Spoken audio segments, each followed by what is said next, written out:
Hi, I'm Rick Dancer. I'm sickened by what's going on at colleges and universities around this country with ignorant people, students. A lot of them hired. If you go do your research, you'll find out that this is too orchestrated. This just doesn't happen. It's orchestrated, it's funded. There's information out there to tell you who's funding it, and it's not a conspiracy theory. So do your homework. But it sickens me that these people are out there destroying property. I 100% think you should have the right to protest. I personally don't protest because I think it's stupid. It doesn't work. I've watched it as a news guy for 30 years. It's same people, a different cause. They go to cause after cause after cause. A lot of these people are paid to go do it.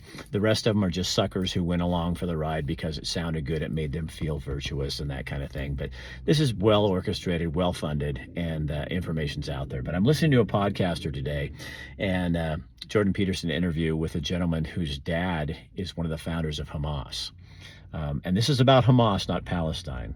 And he gets into that. But you need to educate yourself and find out what this is really all based about and on, because you don't know. You're just taking what you think and running with it and following a bunch of people. You're doing their dirty work for Hamas. You're doing the dirty work for these U.S.-based anti-America groups who are funding this. And you're suckers. You're basically being suckers. Here's what really frustrates me on that too. Some of these same students, and you want me as a taxpayer in America to pay off your student loan. You want the privilege of being an American, but you hate America, and you're standing up for killers, terrorists, and people who are against the Jewish people.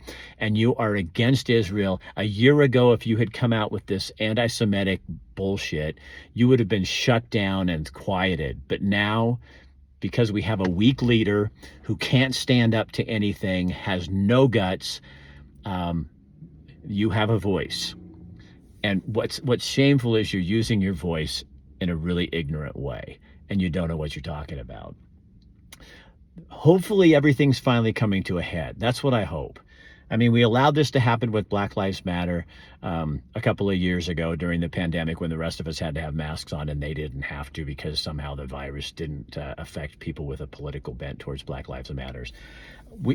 It's time for America to kind of get control of this stuff and start going, people get educated, understand what you're doing. And at least if you're going to go destroy college classrooms and destroy windows and things, don't turn around in the next breath and ask me and other people, hardworking people like us, to pay your college education.